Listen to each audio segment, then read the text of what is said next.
Saludos a todos, ¿cómo están? Hoy es 5 de junio del año 2020, haciendo esta serie de videos donde procuro compartir experiencias que me tocaron vivir. En este caso, estoy analizando el sexenio de José López Portillo, que fue presidente de México entre diciembre de 1976 a noviembre del año de 1982.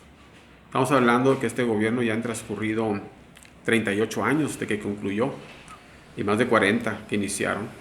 Entonces, me les he comentado, estos videos están hechos en base a la experiencia que me tocó a mí vivir, no en base a videos o otro tipo de información, sino lo que yo recuerdo que me tocó vivir de su gobierno. Estamos hablando de que yo, cuando él inicia su gobierno, estoy en tercer año de secundaria. Y cuando concluye, estoy estudiando en Estados Unidos, la universidad. Entonces, yo inicio cuando tenía 13 años y tenía 19 años cuando concluye su gobierno. Les he platicado de que mucha gente seguramente cuando hablan de este gobierno, normalmente se refieren a él como un hecho destacado, la crisis económica. Y ya les comentaba en videos anteriores que esta crisis económica se vivió en los últimos meses de su gobierno. En todo el otro tramo, todo el resto del tramo de su gobierno, más de 5 años, se vivió uno de los auges económicos más grandes que ha tenido este país. Es donde más empresas se construyeron, donde se realizaron la mayor cantidad de obras, muchas de ellas de las empresas que posteriormente se privatizaron, bueno, llegaron a ser propiedad del gobierno estrictamente en este periodo de gobierno. Entonces, yo pienso que a veces por motivos políticos ajenos a la realidad se han exagerado sus desaciertos y se ha enfocado únicamente en la cuestión de la crisis económica, más que nada utilizada por gobiernos posteriores para justificar otro tipo de políticas, ¿verdad? Yo les comentaba que para nosotros en aquel tiempo, para mí, para la mayoría de los mexicanos, era normal ver que el gobierno era propietario de las empresas más importantes de México. Se ha señalado, o se ha cuantificado que el gobierno llegó a ser propietario de más de 420, 400 y tantas empresas, aparte de otros fideicomisos que eran propietarios de otras más empresas. Es interesante ver, al hacer un análisis, estamos hablando de más de 38 años o que pasó su gobierno, 1982, o 38 años que concluyó. Es suficiente para hacer un buen análisis. Yo lo veo, que a mí me tocó vivir una etapa de la vida de México, en este caso donde el gobierno fue propietario prácticamente, ya lo dije, de las empresas más importantes del país, solo similar al periodo aquel 100 años antes o 120 años antes, en la época de Benito Juárez, donde la iglesia era la que era propietaria de la mayor cantidad de empresas y de territorios, de ranchos, ingenios. En aquel tiempo estaban en manos de la iglesia. ¿Quién iba a pensar que 100 años después el que iba a estar en manos de todos esos bienes iba a ser el gobierno? Y esto se fue dando poco a poco a partir de la revolución. Estamos hablando, como les digo, para nosotros era normal que el gobierno fuera dueño de aerolíneas, de ferrocarriles, de Pemex, de fertilizantes, de Comisión Federal de Electricidad, del teléfonos, de correos, de una gran gama de empresas, ¿verdad? Yo les comentaba de que los ingresos petroleros, o sea, los ingresos de Pemex solo, ni juntando todas las empresas, todas las demás empresas en México, daban más dinero que lo que reclutaba Pemex. Más del 60% de los ingresos del país estaban basados en los ingresos petroleros. Ese tipo de información no se daba. La información estaba muy controlada. Nosotros recibíamos información por muy pocos medios de comunicación y todos ellos controlados por el Estado. Incluso existe una agencia de noticias que está en manos del Estado, lo sigue estando, se llama Notimex.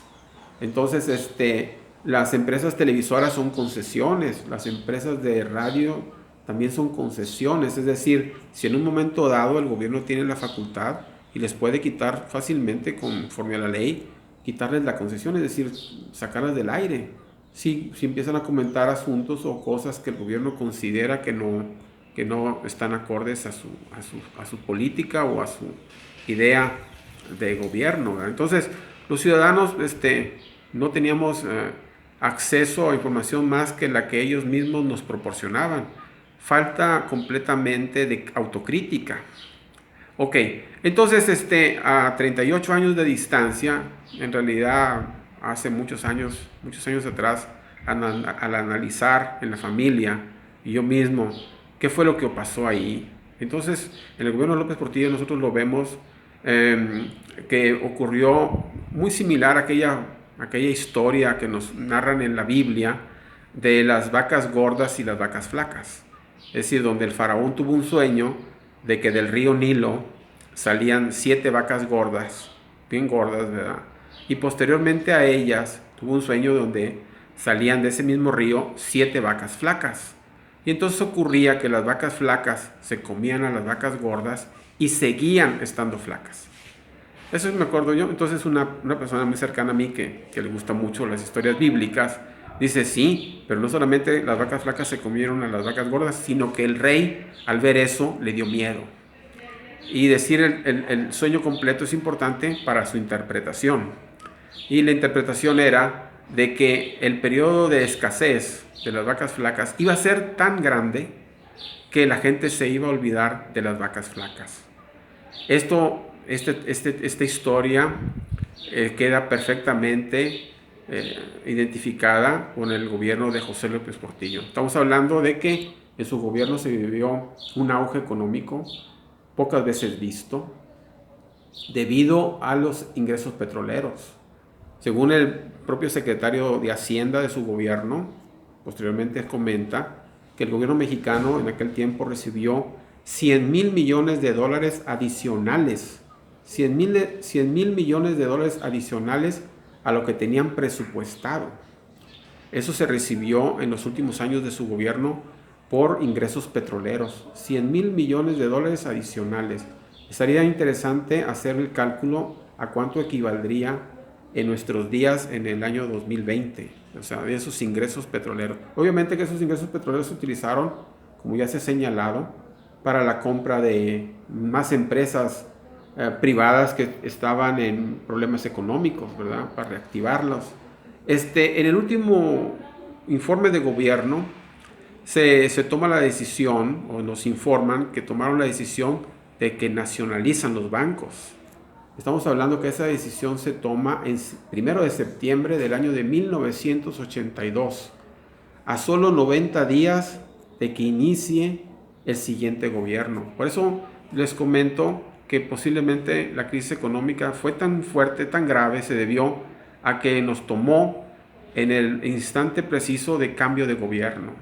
Ya había un presidente electo, en este caso Miguel de la Madrid, y le faltaban apenas 3 meses para tomar posesión del cargo, y cuando se da en la parte más fuerte de la crisis económica, se llega al caso de que no se vendían dólares, no era posible conseguir dólares.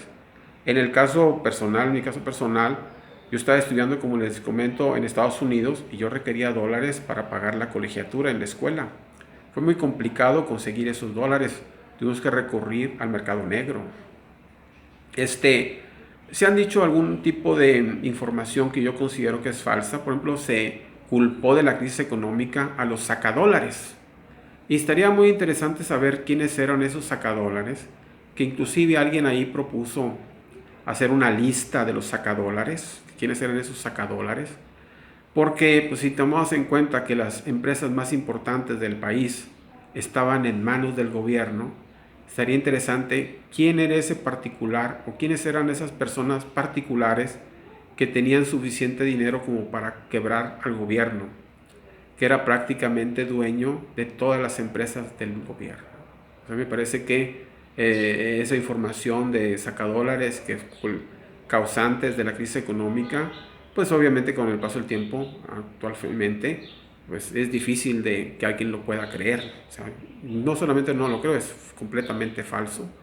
La crisis económica no se debe a ningún tipo de sacadólares. El único que tiene mayor cantidad de dólares en su control es el gobierno.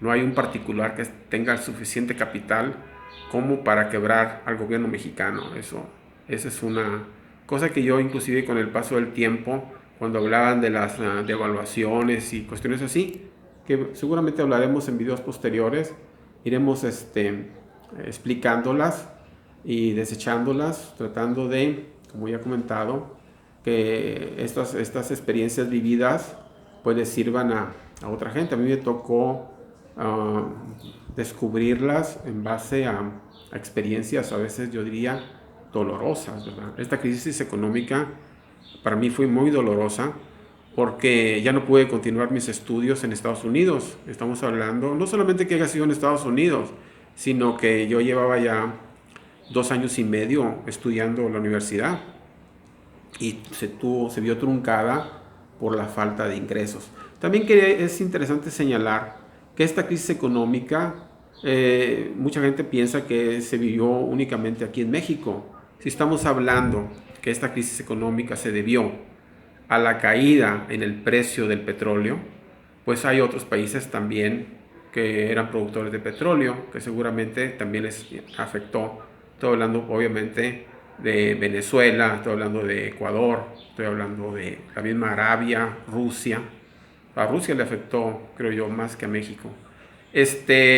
Bueno, no quiero alargar mucho el video. Seguramente seguiremos hablando de estos temas del gobierno de José López Portillo, con calma, desglosándolos, viendo punto por punto. Es importante recordar, como ya les comentaba en videos anteriores, que para nosotros los mexicanos y los ciudadanos de aquel tiempo veíamos normal, muy normal, que el gobierno fuera propietario de las empresas más importantes en el país. Es un asunto que para nosotros lo veíamos con mucha naturalidad. Seguramente en otros videos vamos a hablar de qué diferencias había entre ser empleado del gobierno, de una empresa del gobierno, o ser empleado, trabajador de una empresa privada. Qué diferencias había entre unas y otras. Bueno, saludos a todos, estamos en contacto, espero que esta información les sea útil en la toma de sus decisiones y como les digo, los invito a que vean mis videos en el canal de YouTube como Tigre Monclova todo junto o en Twitter como Gus Monclova todo junto. Saludos a todos, estamos en contactos, el siguiente video, bye.